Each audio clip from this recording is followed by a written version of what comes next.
아무래도 오늘은 이 말을 먼저 시작하고 해야 될 것 같아요. 그게 뭐냐면, 아무리 한 목사가 하늘의 메시지를 전해도 은혜가 되어도 전혀 마음에 와닿지 않을 것 같아서 미리 말을 해야 되겠다고.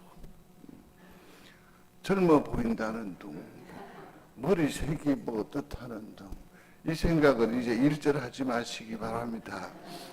내려놓으십시오. 저 자신도 너무 어색하기 때문에. 오늘은 그 말씀이 아주 기본적인 얘기를 한번 시도해 보려고 합니다. 우리 사람들은 일상적인 삶을 이렇게 살아갈 때에 그 변화에 대한 욕구가 굉장히 다들 있더라고요. 문자적으로 살피면 세상에 존재하는 물체의 형상, 성질, 특징 이런 것들이 이제 달라지는 것을 변화라고 하지요.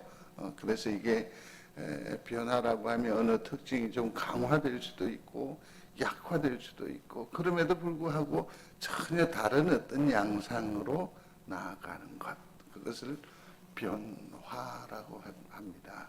그래서 저마다 생을 곰곰이 보시면 그 변화하고자 무척이나 애를 많이 쓰는 것 같습니다. 변화, 그래서 이 메슬로우의 욕구 단계설이라는 것이 있습니다. 처음에는 뭐 생리적인 욕구, 배가 고프니까 아이가 울지요. 응아가 나오면 울지요. 그 다음에 또 두렵단 말이에요. 차갑다, 춥다, 뭐 이런 것 때문에 자기의 어떤 욕구를 발상을 시키지요. 그러면서 점점 하나의 변화의 단계로 나아가는. 그다음에 학습에 있어서도 마찬가지입니다. 이렇게 단순히 한번 읽으면 한 10% 정도 영향이 있는가 하면 스스로 해보는 것이면 90% 정도까지 발전하는 그런 다양한 연구가 있습니다. 곧 뭐냐면 사회적으로나 개인적으로나 어찌됐든 변화하고자 하는 그런 기대가 이런 많은 연구와 또 많은 집중과 많은 프로그램과 많은 시도를 가능하게 하는 것 같습니다. 결국 뭐냐면 지금보다 나아지고 싶다라는 것이겠죠. 지금보다 좀 나아지고 싶다. 저마다 자기 열심히 살아오셨음에도 불구하고 내 어떤 이 처지와 이 형편, 이 삶이 뭔가 모르게 좀 불만족하잖아요. 그렇죠? 그래서 지금과는 다른 어떤 그런 전혀 새로운 삶을 한번 살아보고 싶다라는 그런 욕구를 다 저마다 가지고 있는 것 같습니다. 근데 이 일이 참 쉽지 않습니다. 정말 여러분의 변화가 쉬운가요? 정말 어렵습니다. 특별히 이 변화라는 것은 과거에 우리의 어떤 일련의 모습이거나 생각이거나 판단 근거나 뭐 이런 경험들이거나 이런 것들에서 벗어나야 비로소 변화를 우리는 경험할 수 있는데, 우리 속에는 놀랍게도 어른아이라는 것이 자리하고 있습니다. 무엇에 화들짝 놀랐으면 어른이 되어서도 어떻게 해요? 그러한 일에 반응을 하지요. 어릴 때에 어떤 사람에게 버리움을 당했다고 그러면 성인이 된 지금의 자리에서도 뭡니까? 버림에 대한 트라우마, 두려움, 경계심 이런 것이 있어서 누군가에게 마음을 열고 교제하고 나아가는 일에 굉장한 애로를 가지고 있는 분들이 도로도로 계시지요. 참 많이 있습니다. 어른아이 내 속에. 그래서 뭔가 불안하고 쫓기는 것 같고, 이것이 뭡니까? 꿈에서도 나타나게 되고. 그렇습니다. 이게 다 과거지사의 일임에도 불구하고, 과거지사임에도 불구하고 여기에서 우리가 발목 잡혀서 정말 현실적인 삶에서 어려움을 많이 당하고 있다 할 것입니다. 우리가 잘 아시는 대로 변화되는 것, 그것을 성경적으로는 거듭난다 라고 하죠. 한번 소리하겠습니다. 거듭난다 라고 하죠. 이게 우리말 용어로 하면 새로 태어난다 라는 얘기이고, 예전에 우리가 익힌 바로는 뭡니까? 중생한다. 그런 표현으로도 사용이 되고 있습니다. 그러면 하나님 앞과 사람 앞, 곧 교회 앞에 또 내 스스로가 1년에 좀 더 나아지는 그런 삶을 살아가려고 하면 거듭나야 한다라는 건데, 우리가 하나님의 사람, 그 중에서도 하나님의 마음에 맞는 사람이라고 하면 누가 떠올려집니까? 다윗이지요. 참 의인이에요. 그가 전쟁의 그 소용돌이 가운데에서도 선택하는 것, 바라보는 것, 뭔가를 결정하는 것 보면 정말 탁월하지 않던가요? 정말 어떻게 저런 심사가 가능할까라는 생각이 들 정도로 오죽했으면 하나님께서 다윗을 두고서 그 마음에 합한 사람이라고 했겠어요.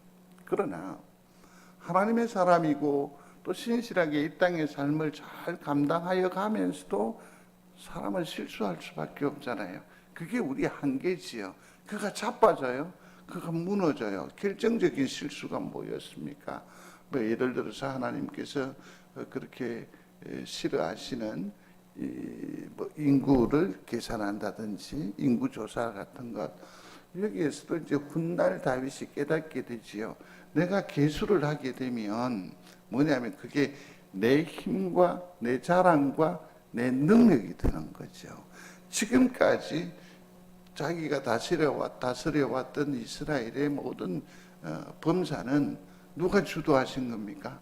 하나님께서 주신 부흥이고 하나님께서 주신 강국이고 하나님께서 주신 그 은혜의 소산물인데, 이것을 계산한다라는 것은 뭘 말하는 겁니까? 하나님께서 내게 은혜 주신 것을 대해서 판단한다는 얘기가 될 거고, 또 인간적으로 보면 오호라 이쯤 되면 내가 가진 힘이 이것이야. 또 이것이 나중에 어떤 종합이 되어서 발표가 되고 나면 주변 사람들에게 까불지 마, 나 다윗이야. 하나님께서 이러한 교만의 발상이 결과가 예측되기 때문에 이 일을 하지 말라 했음에도 불구하고 다윗은 그러한 일들을 행하거든요. 사랑하는 성도 여러분, 우리가 무슨 일을 행할 때에 단순히 성경적 교훈을 찾기도 합니다. 이런 건 어때요? 정탐을 하나님께서 가라고 하셨어요. 그런데 그것이 하나의 역사적인 교훈이 되고 전례가 되잖아. 그죠? 그런데 정탐꾼을 보내요. 뒷날. 근데 이게 하나님께 뭡니까? 누가 돼요? 이때는 그렇게 했는데 지금 우리가 하니까 이게 하나님이 싫어하시는 바가 돼요. 인구조사도 마찬가지예요. 이전에 계수하여 보라라고 해서 계수를 했는데 이번에는 뭡니까? 하나님께 누가 돼요? 누가 돼요? 그렇듯이 성도 여러분, 무슨 일을 결정할 때에 우리가 판단하거나 우리가 어떤 전례를 두지 마시고 반드시 하나님께 물으며 길을 가시기를 바랍니다. 이게 참 중요해요. 그러한 인구조사에 그런 어떤 오류도 범하지요. 왜냐하면 온 민족이 큰 화를 당하지 않습니까? 생명을 잃게 돼요. 하나님께서 막 질병을 주시니까. 그러나 여기에서 보면 다윗이 개인적인 실수가 치명적인 실수가 있습니다. 아시지요? 밧세바라고 하는 이 여인과 더불어서 범죄하게 됩니다. 이 범죄라는 것이 더 발전적으로 나아가지요. 그게 아마 큰 위험 중에 또 위험이잖아요. 그의 남편인 우리아를 적장 깊이 넣지요. 죽이는 거죠. 또 그게 안 되니까 어떻게 그 전에 그를 불러들여서 휴가를 주어서 동침하게 하잖아요. 그 근거를 없애려고 하는, 은폐하려고 하는, 숨기려고 하는 아주 치졸한 처사를 이 다윗이 보이기도 하죠. 그래도 안 되니까 어떻게 해요?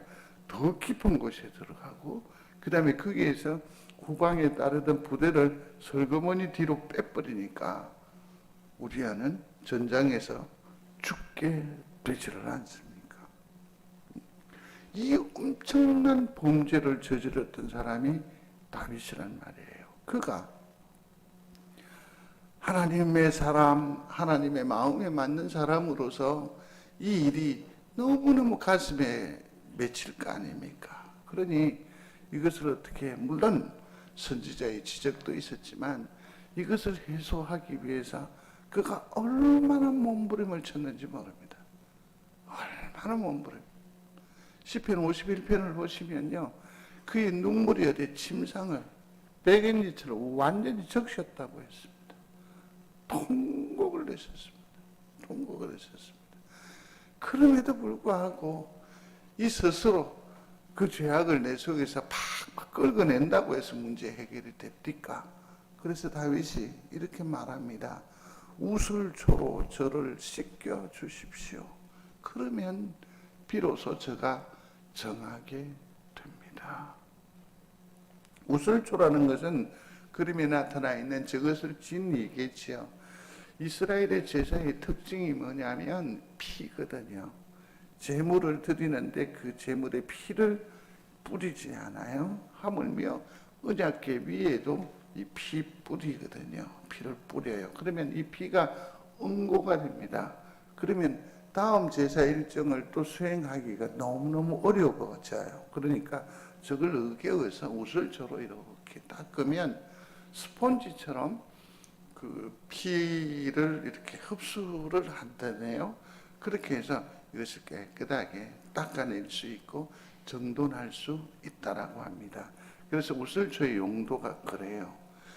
내 심장 가운데 새겨져 있는 이 더럽고 추한 이것을 하나님, 내가 아무리 끌어내려 하고 아무리 씻으려고 하고 아무리 아니라고 부인하고 아무리 눈물로 쏟아보지만 이 일을 나 스스로 어떻게 해볼 도리가 없네요. 하나님께서 나를 씻어 주십시오. 씻어 주십시오. 우리 스스로가 변화에 엄청난 욕구를 가지고 있고 변화를 시도하고 도전하지만 사실은 그게 쉽지 않다라는 얘기입니다. 이 변화가 참으로 수월하다고 한다면, 우리 의지로 되어질 것 같으면 죄송합니다. 황 목사는 훨씬 더 높은, 훨씬 더 수준이 있는 목회를 할 수 있지 않을까요? 우리 성도들도 마찬가지 아닙니까? 우리가 가지고 있는 이 인생을 그냥 이대로 방치하시겠습니까? 그러나 그것이 사람의 인력으로 되는 것이다? 아니다. 오직 변화의 에너지는, 동력은 어디에서 오는지 아십니까? 하늘로부터 옴을 믿는 여러분들이 되시기를 바랍니다. 하나님이 나를 변화시켜 주셔야 돼요. 그래서 나를 어떻게 해요? 하나님께 던져야 돼요. 하나님께 던져야 돼요. 성도 여러분, 교회 목회를 오래 이렇게 이루어오면서 느끼는 것 중에 하나가 뭐냐면 절대로 의지적으로 되지 않습니다. 절대로 저 판단대로 되지 않습니다. 우리 장로님들도 절실하게 느끼셨을 거예요. 저 사람이 좀 변화됐으면, 영으로 어떻게 했으면, 저렇게 해줬으면 하는 많은 바람들을 가지고 있습니다만은 됩니까? 하나도 기대 충족되지 않습니다. 누가 하셔야 한다고요? 위로부터 하나님께서 하셔야 합니다. 하나님께서 하셔야 돼요. 여기 사마리아 여인이 4장에 나옵니다. 오늘 우리는 3장인데 이 4장에 나오는 이 사마리아 여인의 처지를 여러분들이 잘 아실 거예요. 이 사람이 우물가에 물을 기르러 오는데 좀 힘들잖아요. 그러니까 이 여인들이 놀이 삼아서 서늘한 때에 나와서 물을 깃습니다. 그러나 이 여인은 정오에 나타났다라는 거죠. 이 말은 뭘 말하는 걸까요?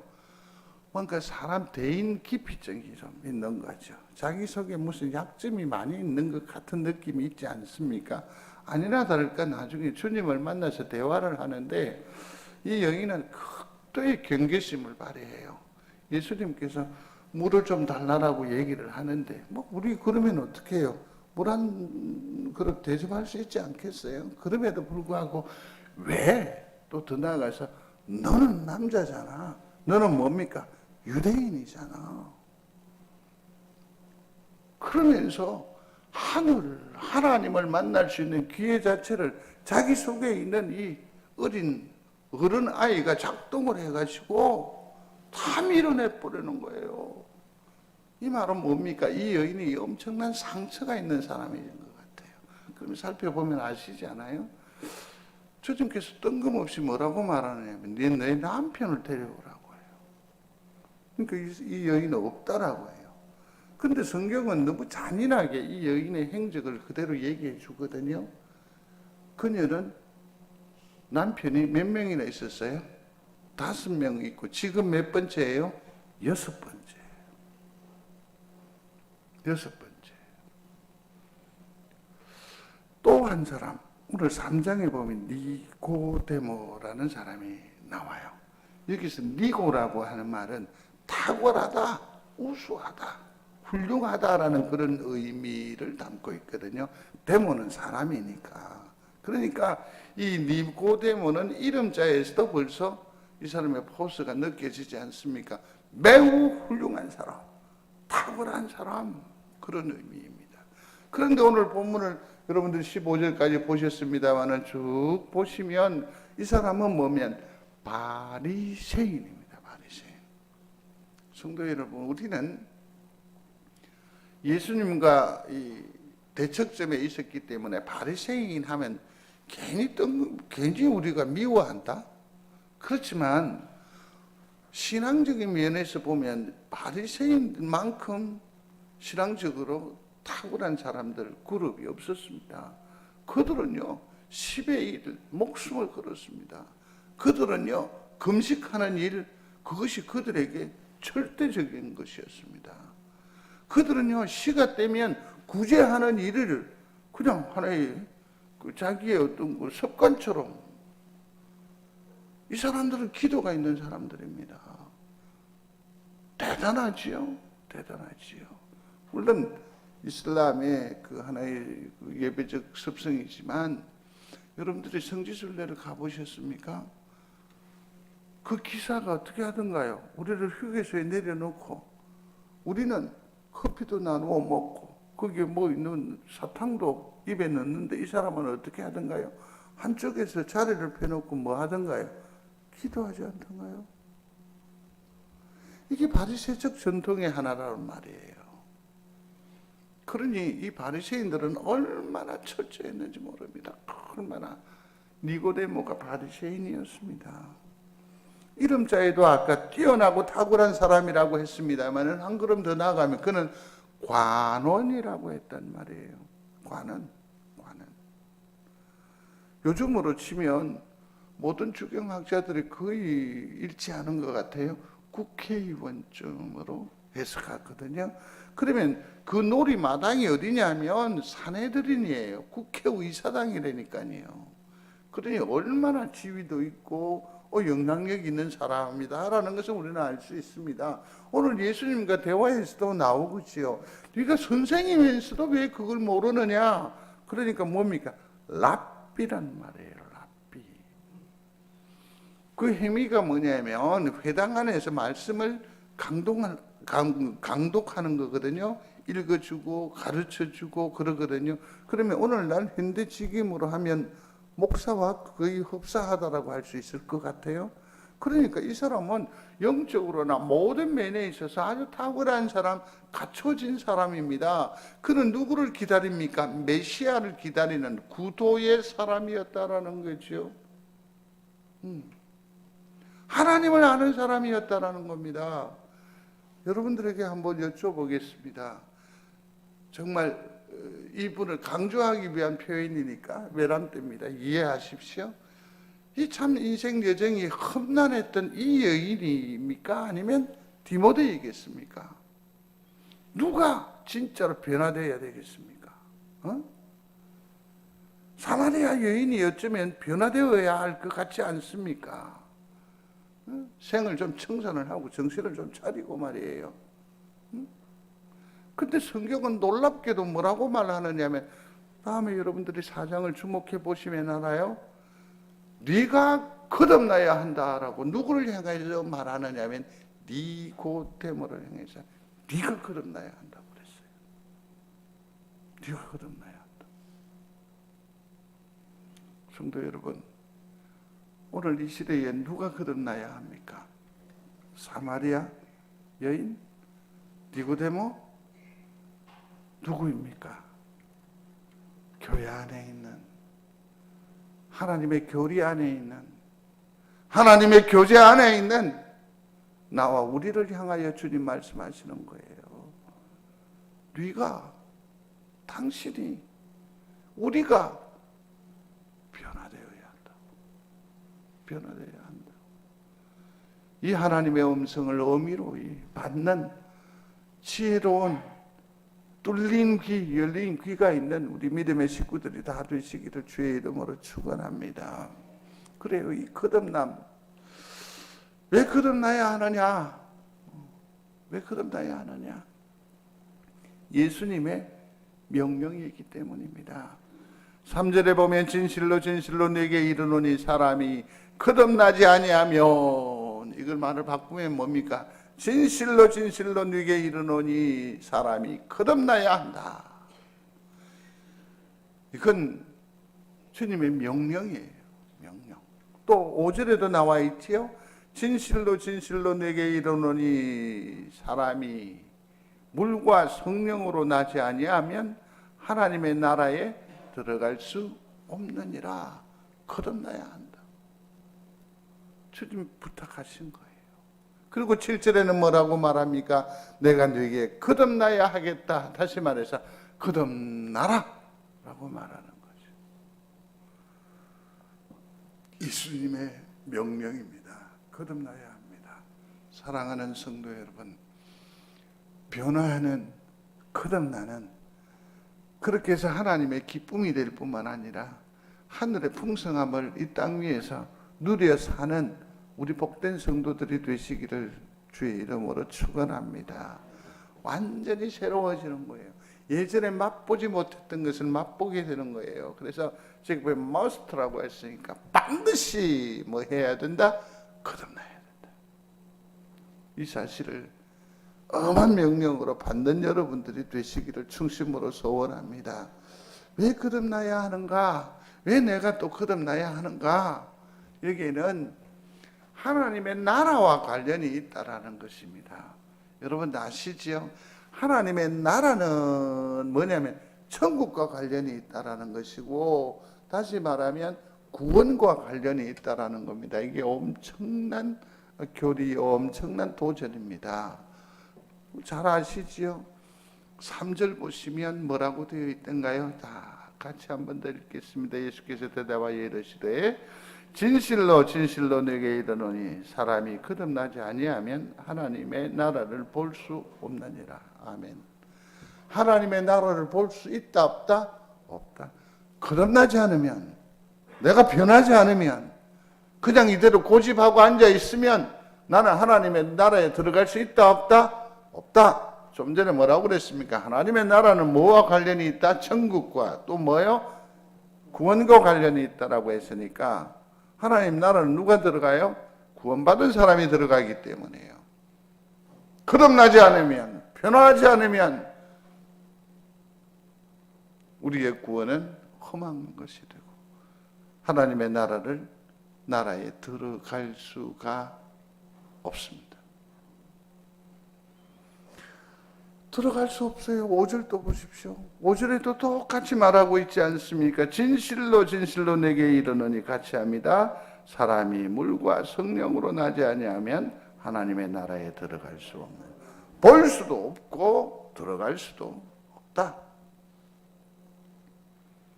거듭남에 대한 거룩한 영적인 욕구가 있는 우리 성도들이 되시기를 바랍니다. 우리가 이 땅 위에서도 그러면 하나님의 나라를 소유할 수 있을까요? 없을까요? 소유할 수 있습니다. 소유할 수 있습니다. 사도 바울의 얘기인데 글씨차가 너무 적어서 어떨는지 모르겠는데 한번 읽어보겠습니다.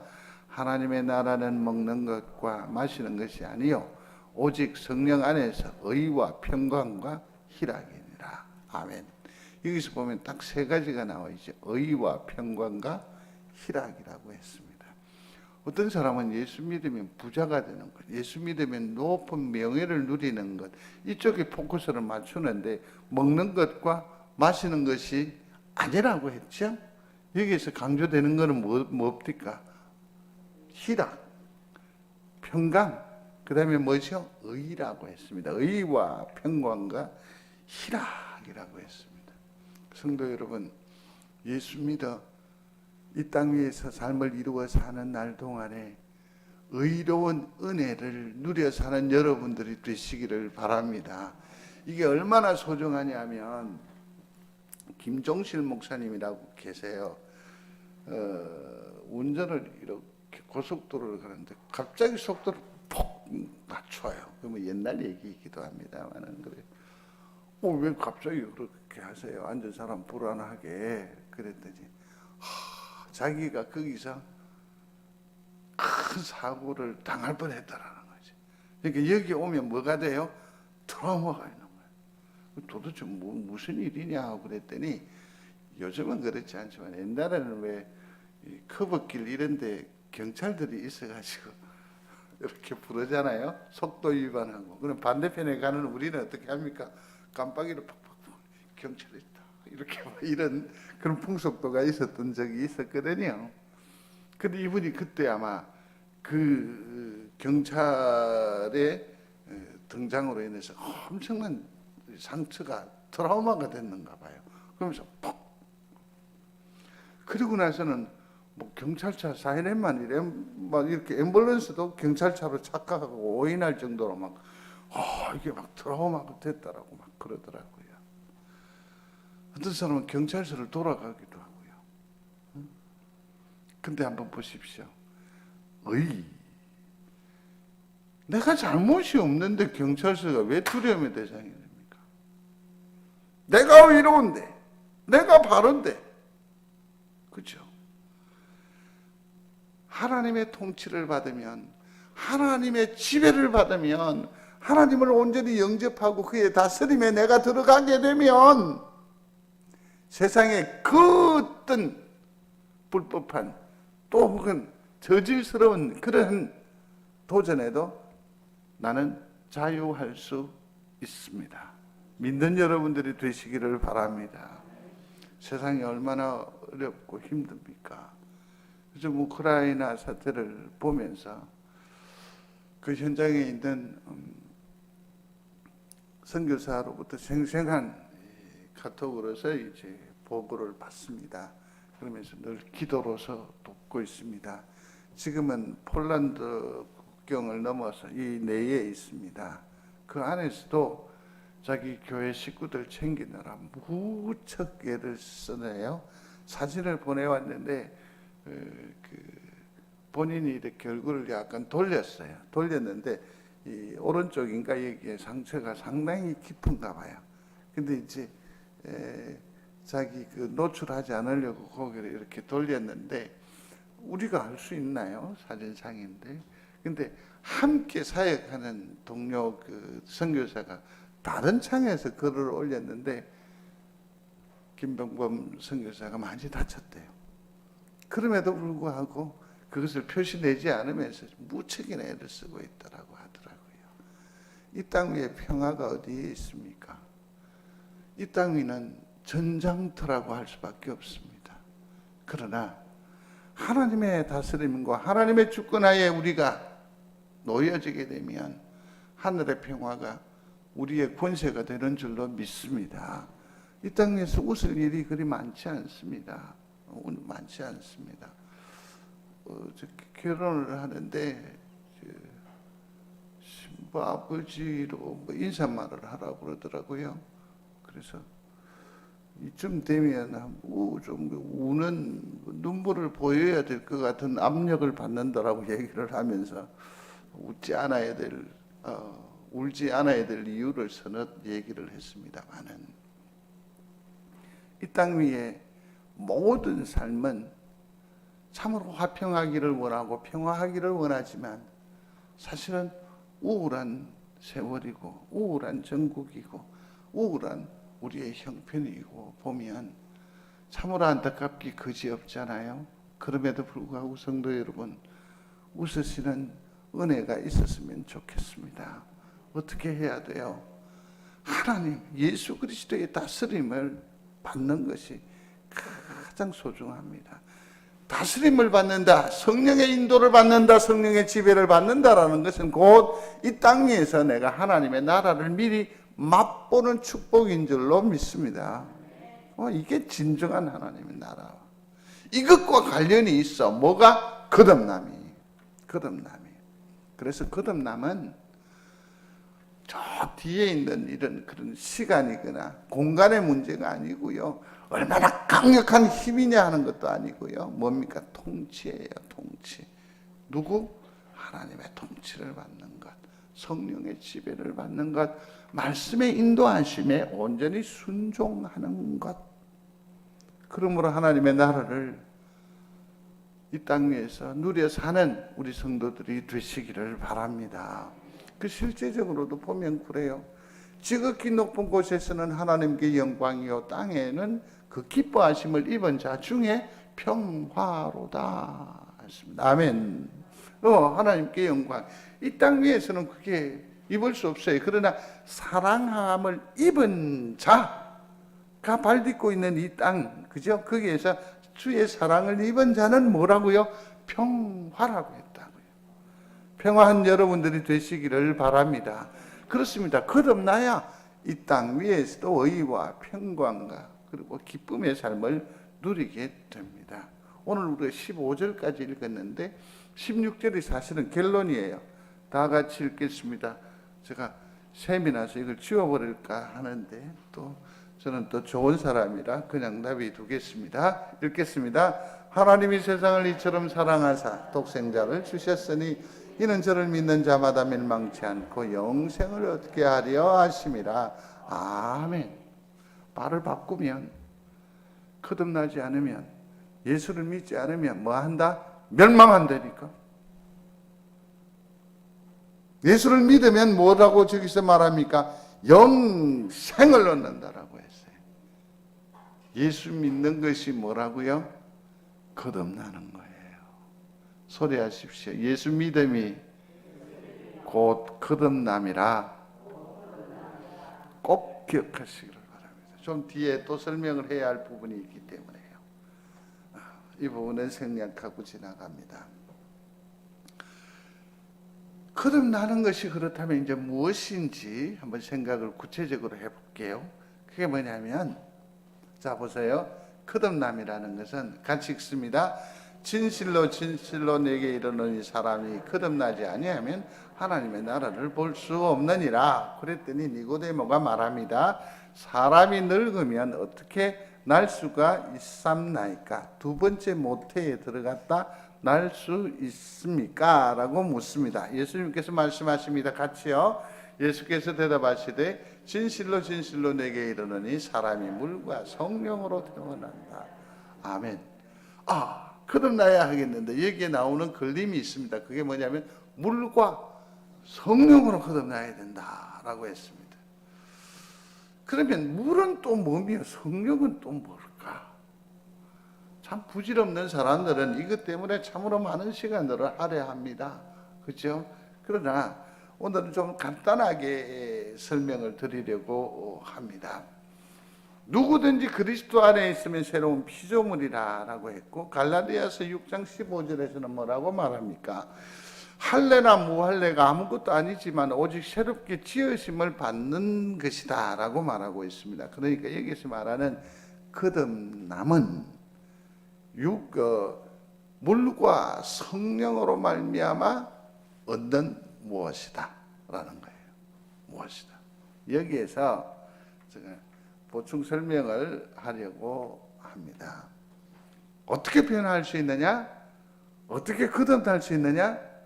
그 부분인데 물과 성령이라고 했습니다.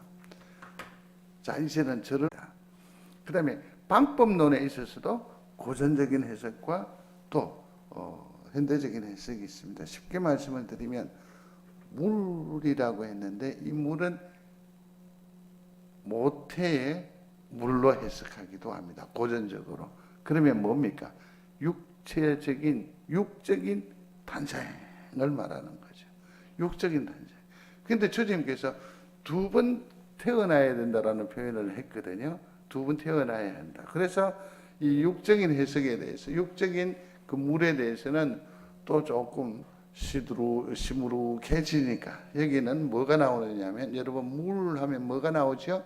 세례가 나와요. 그래서 이 물은 뭘 말한다? 세례를 말한다. 좀 더 발전적으로 얘기를 해요. 물은 말씀이다. 그렇게 해석을 해요. 말씀이다. 그렇게 말해요. 그러면서 성경은 말씀과 뭐로?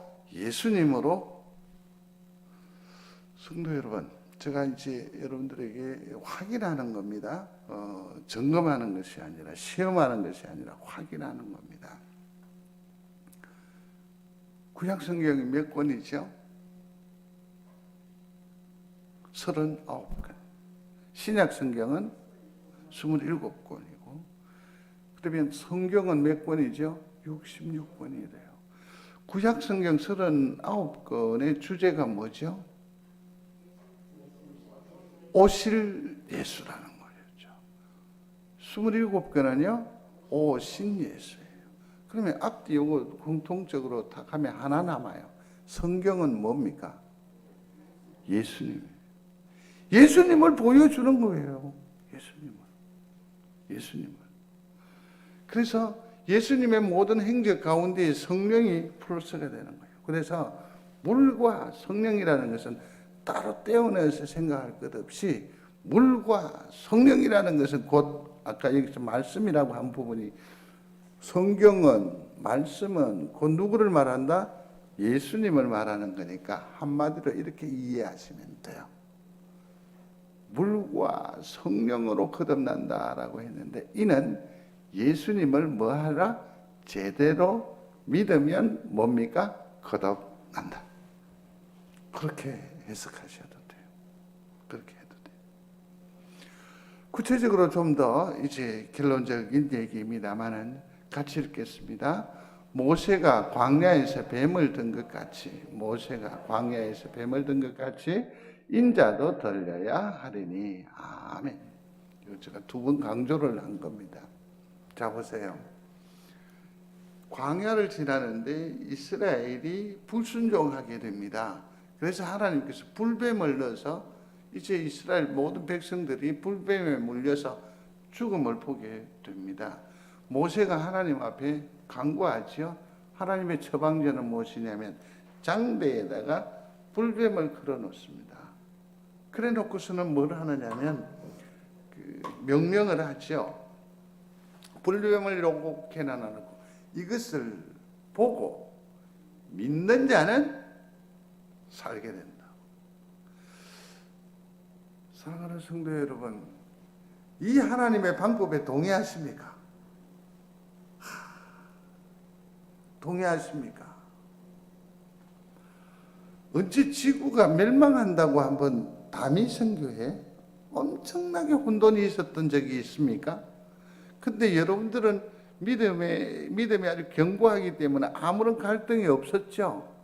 근데 이 목사는 9월 며칠이죠? 27일인가? 뭐 날짜 됐었을 때 하루하루 카운트다운이 될 때 내심 걱정이 되더라니까. 이러다가 진짜 다 가시고 이 황 목사만 남아있는 거 아닌가? 제가 1999년도에 그 성지순례를 가셨더랬습니다. 그때 저희들 초미의 관심사가 뭐였는지 아십니까? 여러분 드라마에도 많이 나와요. 옛날 얘기들 이렇게 나온 드라마에도 이 얘기 나와요. Y2K라고 들어보셨습니까?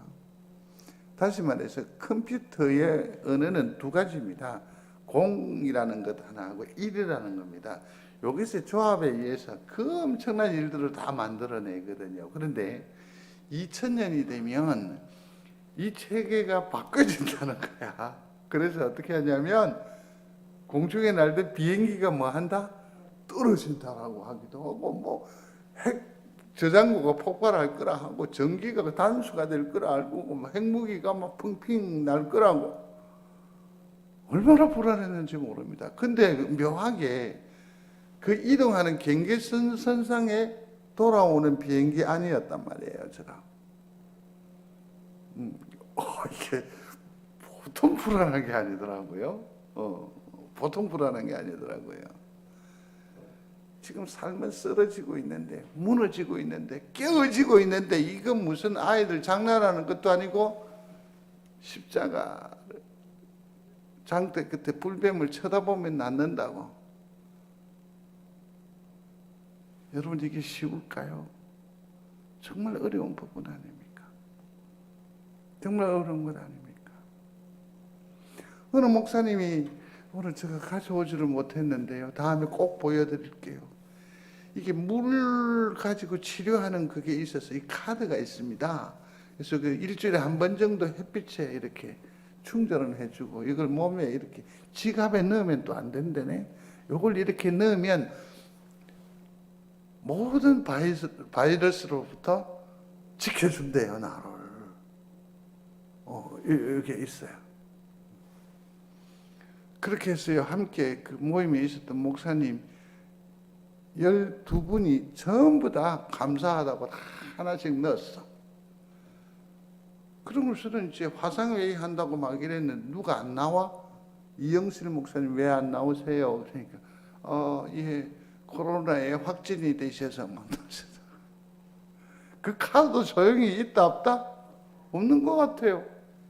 만일에 제가 말이에요, 황 목사 손을 잡으십시오, 그러면 바이러스로부터 지켜질 줄도 믿습니다. 그냥 하는 소리라는 것 알잖아. 그러면 좀 반응을 이렇게 할 것까지야 없지 않아요? 응? 저 손을 잡으면 바이러스에서 해방할 줄로 믿습니까? 그렇다면 이 불뱀을 누가 보러 나가겠어요? 그렇죠? 그러나 그것이 하나님의 말씀인 줄로 믿고 나아간 자들은 구원함을 받는 거예요. 예수 그리스도는 저주의 십자가란 말이에요.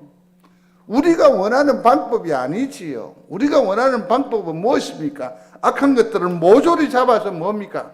버려야 되고 쓸어버려야 되고, 비가 막 부슬부슬 오는 날 먼지가 펄펄 나도록 두드럽게 패야 되는 것이 우리가 원하는 구원의 방법이고 혁명이 아닌가요? 근데 주님은 뭐예요? 두들겨 맞고요, 끌려가고요, 십자가에 못 박힌단 말이에요. 근데 그것을 보고 믿으라고. 이게 쉬운 결정은 아니에요. 성도 여러분들이 교회에 앉아있는 이 사실 자체가 얼마나 큰 하나님의 축복이고 은혜인지 몰라요.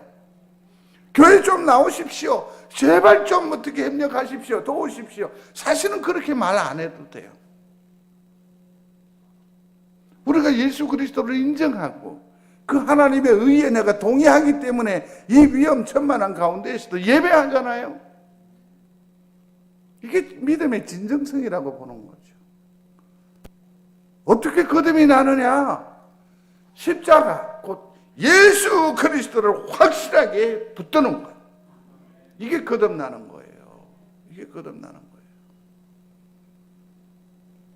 다시 한 번 더 우리의 삶의 자리에서 예수를 붙잡는 여러분들이 되시기를 주의 이름으로 축원합니다.